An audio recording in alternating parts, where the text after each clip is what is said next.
So this actually is going to be an amazing meeting, and I'm just going to say, whoops, that didn't work.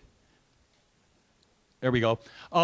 There's this incredible museum on the upper part of Manhattan, right on the Hudson River, called the Cloisters. It's 5 monasteries and convents from France that Rockefeller had disassembled brick by brick and then put them back together in an odd way up there at the tip of New York. And within the Cloisters, is, regardless of what you think about Rockefeller's rapaciousness, there's some amazing art, including a series of 7 tapestries called the Unicorn Tapestries, or the Hunt for the Unicorn. And if you spend any time looking at them, you begin to realize that there are literally hundreds of millions of little threads of all kinds, metallics and colors, that are hand brought together to make this amazing story, an amazing picture. And you can look at little different parts of it and get a whole picture of that particular story, but seeing the whole story requires you to understand it right down to the threads and then back up to the 50,000-foot tapestry level. And it strikes me that in essence the topic of what we're a meeting about is the same kind of thing. There's lots of incredible threads, hundreds of millions of points of data, lots of stories that can be told, but none of them capture the whole picture. So we're going to be flinging back and forth from way up high to way down low. And so I urge you to take advantage of the seat belts in your chairs. First speaker is our very own Larry Gold. I'm moderating this session. Larry is probably the only person I've ever not used the word moderate with in the same sentence. So Larry will give us an overview of what we're going to do. Okay, so thanks, Finton. It's very loud. It's very loud. So we'll go like this. So that slide you just showed is a fantastic way of thinking about the kaleidoscope of my brain. So I appreciated that idea. So I don't need those. So that's 2. So here we are, and I'm going to introduce this and be done on time. So even if I fumble, I'll be done quickly. So the idea is I'm supposed to tell you why we're here and why we're doing it, and the bottom 2 bullets are really what this is about for me. Is it finally felt last year or 2 years ago like it was time to try to help integrate all the thoughts that we all have about healthcare, and to be optimistic about technology because that's what I do and love, and to be more pessimistic than I'd like to be about what's in store for us. And so I'm going to give you a little brief overview of this stuff. And so the question, why are we doing it, and is there a goal? It's becoming more clear to me. So you're getting to watch turbidity turn into clarity, and if you keep coming, at some point, you will all say, that's what it was about, or something like that. I want to thank everybody. Last year was stunning for me. This is my thank you for last year. It in the end moved me greatly, enough to, we did something kind of ballsy. We called last year's the first annual symposium, having no idea if we'd ever do it again, but by the time we were done, we thought we had to. And it is wonderful. Now, you may not realize the structure of what we did, but the speakers from last year were asked to come, join us again to make the continuity real. And the moderators for this year are all speakers from last year, and we'll do the same thing next year. And so the idea is to try to establish some continuity, and we'll see how that goes. I'm optimistic, but it's early. Last year, we focused on because that's what I think about most of the time, is omics, and I'm going to explain that to you in English. I should tell all of you that there was a last-minute email to all of the speakers that implored them to speak English and to use jargon carefully or not at all. And you as an audience have the right and in fact the obligation, if somebody uses a word that you don't understand, you can just say, huh? and somebody will stop and explain. Everyone knows that the audience includes scientists and non-scientists and doctors and non-doctors and blah, blah, blah. So last year we focused on omics, and in the year since then it's becoming even more powerful than it was. We also tried to have a discussion about a sensible medical infrastructure, because that's at the core of what I see as the problems, and that hasn't changed much in the last year. You spent 2 years, as you think about it, 2 years trying to figure out whether we should insure the uninsured or, for example, insure people with pre-existing conditions. If you can't do that in 2 minutes, you're a jerk, right? It took 2 years to figure that out. And so, and now we're going to spend 2 years trying to figure out if we should stop that nice thing. So it's very hard to understand how this system works. And you'll see in the last slides that I'm beginning to get some understanding of this. And next year, that will be a big part of the focus. To go back to omics for a minute, you all remember that, you know, this is probably, as icons go, the number of people in Afghanistan who would recognize a double helix is probably large, because it's one of these things that just everybody knows. You say double helix, you say DNA for some reason, and it's a beautiful thing. It's the basis of this revolution that we talked about last year, but I've added more this year so you can understand how rich omics is as a almost now discipline that's driving biology research. So they're listed in, not in order of importance, but in kind of from DNA outward, if you will, from top to bottom. So you all know what genomics is. You sort of know that it's about the changes in DNA between you and your children, and then as you grow up during life, you have all kinds of mutations inside of your different cells. There's a reasonably new thing. It started about 60 years ago with a paper that we used to teach when I taught here. It's long since forgotten, but it was the first, as I recall, the first example of epigenomics, which is this funny thing in which things change, they look stable, they look like mutations, but in fact, if you sequence the DNA, it's still the same DNA. Duh, how can you have that? Larry Saul, who used to be a professor here, actually gave a talk to get tenure. He gave a talk about a Lambda Dna experiment in which he sequenced the region where he thought there was a mutation, and there was no mutation. And Peter Albersheim, who used to be here, raised his hand during his thing and said, "Do you think maybe the mutation is not a change in DNA?" And of course, Larry Saul went crazy and made lots of jokes about, you can't have that. But here, there is now this new discipline kind of changes in DNA that are not really apparent as DNA sequence changes. Then you have transcriptomics, which means the RNA that comes from DNA. There's a whole other omics. The one I like best, because I've spent the last 14 years thinking about it and working on it, is this proteomics thing, which is the real product of your genes that, from my perspective, matters more than anything else. And so it has all these asterisks next to it to remind you that last year you heard Steve Williams from SomaLogic talk, and I think there's, at the end of tomorrow, there's a wonderful talk on proteomics done by Gil Ohm, and you'll see that. Your lipids change, your little molecules, your metabolites change. And I've recently realized for the first time that it would be okay with me if we started thinking about brain waves as an omic. No one thinks of it that way, and there's a company in town called Wavy, and there was another one that was run by a friend of mine who's here this weekend called BrainScope, and the idea was, gee, maybe we can learn about biology by watching whatever firings happen in your brain. It's a simple idea.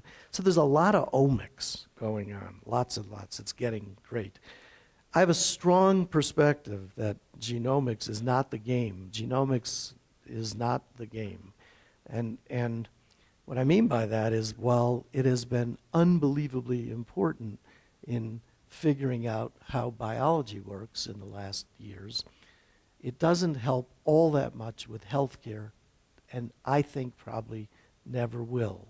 I think that the examples in which genomics is the game are important. We'll hear some of those tomorrow. Very important diseases, awful diseases in many cases, that are caused by simple genomics and that have high penetrance. That means you get sick right away, often, although tomorrow we'll hear about a disease that you don't get sick till quite a bit later. Get sick early anyway, and in some cases right away. And, but most of the things that happen to you are exemplified by this picture. The guy on the left, the little goofy guy looking up at the guy he should have idolized, but I don't know if he actually did or not, but I did. So the guy on the left was looking up. And there's that same guy 60 years later, and they don't have the same health status, it's obvious. Been a lot of mutations in the DNA of the cells that we're duplicating, but you can't figure that out easily. You can't go grab DNA from all the cells in your body. That's not a good idea. You can't do that. And so when you do genomics on people, to a first approximation, you're actually looking at essentially what they got at birth. So I don't think it's the game that is going to change medicine. Last year I showed this slide. This is what I think is the goal of personalized medicine, which is the word everybody uses. Personalized medicine has become a phrase for genomics. The Personalized Medicine Coalition is a genomics coalition, and as such is less relevant to healthcare than some of the other omics are likely to be. The goal of all of it is to change life from the red curve, the way over age the quality of your life goes down, to something that looks like the blue curve or green curve, where you have a high quality of life until close to the end. So, you know, I'm sort of here, and I would rather be there. So, but I would rather be here than here, I should say. So all omics, in the end, is kind of simple. It's a lot of little data points from all those things in my list. This is a picture of an Omics experiment. And so you have a kind of a notion, more so now than ever, that you can do experiments that are a little bit sillier than they used to be. When we were growing up in science, there was an enormous amounts of energy spent on something called hypothesis-driven science, where you'd think, you'd read the literature, you'd think hard, you'd argue, you'd talk, and then you'd do an experiment. And it would be because you had formulated an idea. And then you'd do another one based on that data, and you kept essentially iteratively expanding what you knew by thinking and making new hypotheses. There is this funny notion, which I actually support, that the whole quality of research has, while it still has a need for thinking, has now a component of, gee, if I just measure a bunch of stuff, I can figure out what I think I'm working on later. That's different. And it's really important to understand that that this is good, not bad. I mean, that is, you can make a moral issue if you're a scientist. Hey, that's not a hypothesis-driven experiment. But the fact is that we're learning a ton from all of this kind of stuff. And so measurements of stuff are good. It's a little hard to think about, which is why Larry Hunter is giving a talk here, because you can't, you can look at this slide and think, wow, those dots, look at, there's a red one, there's a green one. You can have a discussion about what it means. But if you had a thing like this for every person on the earth and you had it every month, let's agree that's beyond your brain. And so there's this whole process that has to accompany omics, which is math, which is coming. So we all think, and all the omics people think. It doesn't matter which omics discipline you're in love with. Every one of them will say the same thing. They will all say that you can monitor wellness by measuring dots. Everybody thinks that. It's an enormously wonderful paradigm shift, in my view, and it's the reason we spent time on it last year and that it's still on our minds this year. And of course, the real thing is that omics applied regularly, so I call this longitudinal omics, if you can imagine doing that on people and flash those data points, those little dots, to your health status, you end up thinking that you can change healthcare. That's what we said last year. I think it more this year than last year, because there are now better and better examples of these things starting to work. So the notion of huge databases of whatever omic wins, and let me be clear, all omics will not be necessary, but no one can tell whether the bet, for example, that we've made in proteomics or some other omics will be most important. Nobody knows that today. You can't know that because there's not enough data. There are not enough data. But over time, we will figure that out. Some omic or some omics done longitudinally, meaning regularly during your life, is going to change the way you approach the medical system.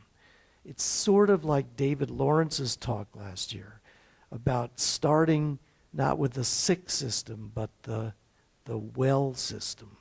And if you empower patients, so Jamie's going to give a talk about how patients get empowered. If you empower patients and the data that comes is not a bunch of dots, but a bunch of integrated, simple English sentences from those dots, you can imagine that people, as David said last year, will enter the healthcare system a bit later. Now you enter the healthcare system when you're worried.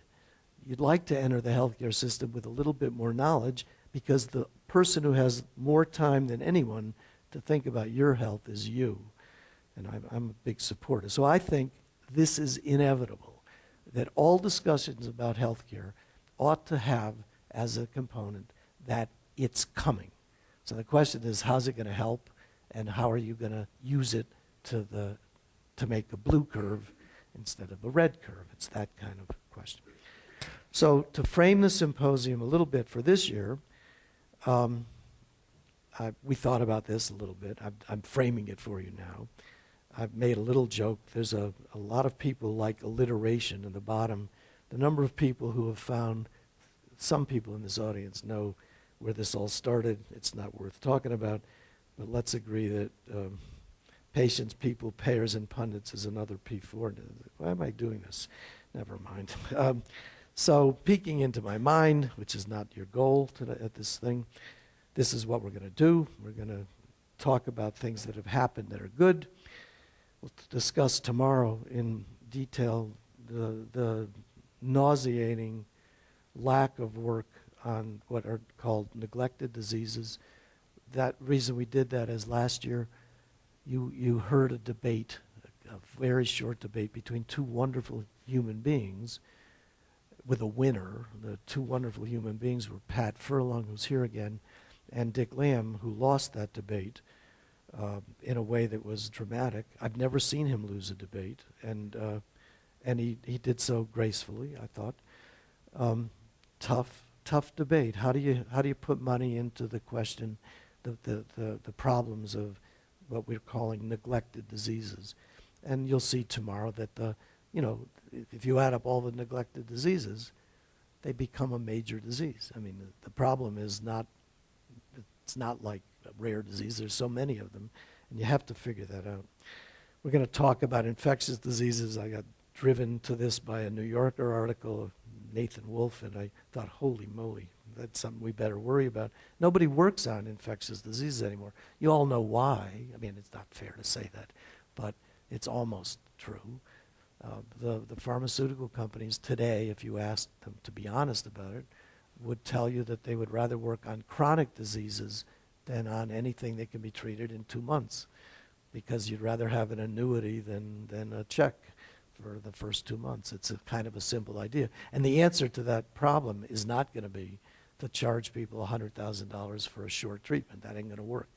I mean, eventually that will have to stop. So you have a kind of a return on investment problem facing the pharma companies who want to work on diseases that are acute and quick.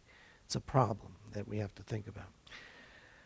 And then we'll talk about patients banding together, and we're going to talk about law, because this matters, and we're going to talk about medical databases, that matters.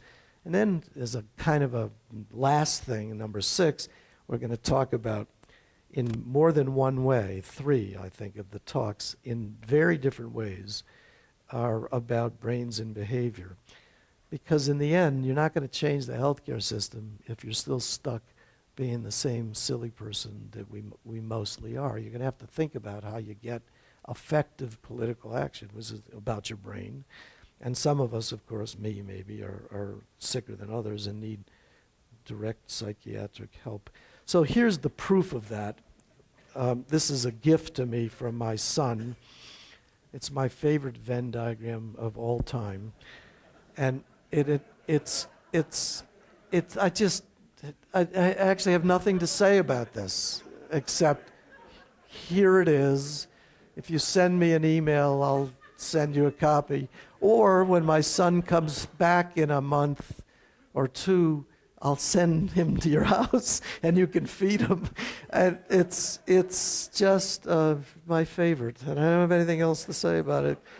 I tried to think very hard about a way to get it in, but I didn't. So let me finish with 5 quick slides, very fast, about where I think we're going for next year, more than we've done for this year, is I want to give you a flavor of the interconnect. I mean, everybody knows this, between economics and healthcare. So to say they're connected is like, come on, you know.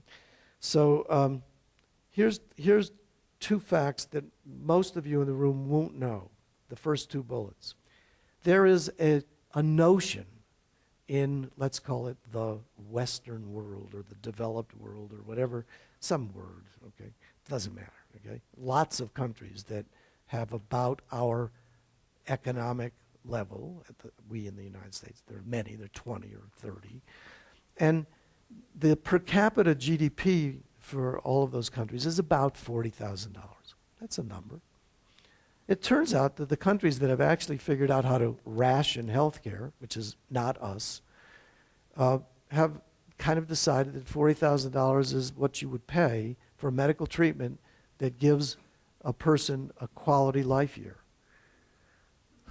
Well, I mean, it's possible that's an accident, but I don't think so. I think that the 2 are related. That is, the value of a human quality year is in some odd way, on the average, this is not meant to dump on anybody, but on the average is kind of assumed to be related to the per capita GDP. It's kind of interesting. This slide I showed last year about how we spend twice as much money as anybody else and we don't get anything for it. That big red arrow is 79. That's the average age of death for all of us in this room. Actually, it's a little different because we're now beyond birth, and so now maybe it's 85. But it's, that's for the whole country. And you'll notice that the arrow is not at the top. The $7,200 per person is up on the left, way up there, but it doesn't get us anything in terms of the only metric that I think matters, which is when are you going to die. So we talked about that last year. I want to tell you a little bit more about that. There's an article I suggest you read. It's 1 page long. It was in the May 2nd issue of the New Yorker. It was called The Elusive Infrastructure. And this is really about the cost of healthcare and what we're going to do about it. And this is a quote from that article. And all this says, the only thing you have to look, I could have just had a big slide that said 8.3. 8.3% annually is the inflation rate for Medicare costs over the last 40 years. That's more than the cost of living in the United States. So it's growing faster, and everybody says, God, it's going to outstrip everything. Here's something else that probably you don't know. I had to look all this up. in places other than Wikipedia, but I started in Wikipedia.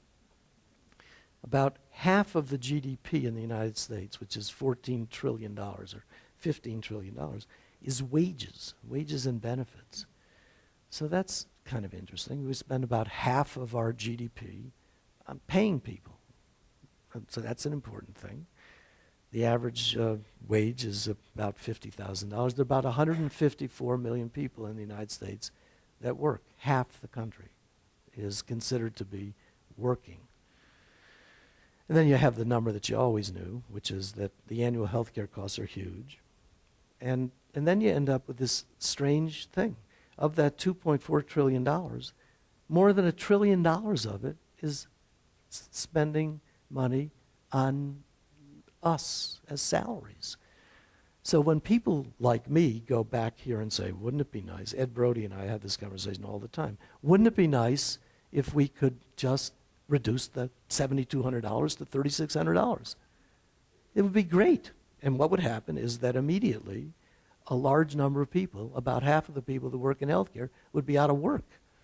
You just have to remember that when you're fetching, it's a word, about healthcare costs, that it is a salary and wage issue. And we generally, when we're being silly, we don't talk about that. So this is the same statement. Providers are the reason that we're spending all this money, and it's usually on salaries. It's not the insurance companies. They actually use that to pay salaries. It's kind of a thought. So healthcare costs is the same thing, and we have to think about that. Here's another fact. This one drives you crazy if you're a simple-minded economist. If your children start working when they're 20, and they manage to stop working when they're 60, and they live to 80, which is about when we're all going to die, for every year you're going to work, you have a year that you're not working. It's a 1 for 2 idea. So how about a system in which we all taxed ourselves at 50% to pay for all the people that aren't working? What? Well, we can't do that. So we solve that problem with inflation. That's how we do it, usually, okay? So it's an incredible, for me, a concept. And of course, you could fix it, as it says in the bottom. This is a joke, don't get worried, okay? Child labor, death panels, work longer. You know, you have to think about this before you try to cut the health care. You have to think about all of it, and it's tough. And so the goal is to do that. There are 2 things written in this article in the New Yorker about the Paul Ryan suggestion, which is bullshit, and the other one, which is tough. And it's reason it's a bad idea is that everybody is now getting letters from these people who say you're going to have a healthcare system kind of like what we give to the Senate and the House. Kind of like is the details matter here. Kind of, what do you mean kind of? Well, I see, you're going to get it all for free, but I'm going to have a 75% copay. That's kind of not the same. So we have to think about these things in a serious way. The battle is ideological, as Surowiki says. This is an incredible quote. There are 3 things going on. If you want to lower the costs, you're going to have to figure out what to do. And it's tough because every single one of these components has, if not salaries for people, other things. So here's my last slide, and then I'm done right on time, I think. The anger about this healthcare stuff is ideological. And you know, there's ideology on both sides. Politics is ideological. So how about if you do a thought experiment? Start with that one on the top. Take 200 CEOs and overpay them. Pay them $10 million apiece. We can all agree that's an overpayment. I'm a CEO. I can tell you how much I get. I'm not overpaid. Okay, there are people in this room who make a lot more money than I do. It's fine. I'm not complaining. Okay, so take that number, $10 million. Just make it up. There are not 200 CEOs just of healthcare companies that are making $10 million. So it's an extreme idea. And you'd end up spending $2 billion on those salaries. It's nothing.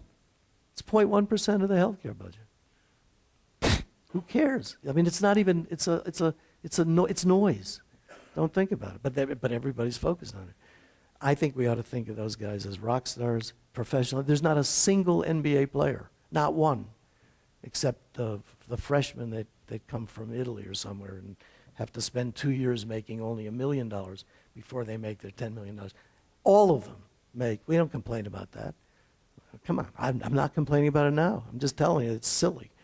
So we ought to get on to the deeper problems, and that's what we're going to do next year. So for next year, and this is my last slide, and whoever's coming should get ready. We're going to do all these things. We're going to pick the major costs of healthcare, what the diseases are that really are driving this thing. We'll keep thinking about technology. I hope that the main session is the science we focus on is nutrition, diabetes, obesity, and metabolic syndrome, because those things are driving our costs and making the quality of our lives worse. Okay, I mean, as I've gotten older and fatter and uglier, the quality of my life, as I've told you already, is going down this thing, this red curve. And so we gotta think about that and still have a sustainable, economical medical system. That's the goal. Last slide, and thank you, is to thank all of you again. I'll thank you again. This is a gift. So I look at all of you, and I think about my bar mitzvah. None of you are wearing, like all of my aunts were, a lipstick on the side of your mouth. This woman, who's quite lovely, has her lips properly attired, but that's all she did. And so I want to thank you for that, and let's have a good 2 days. Thank you.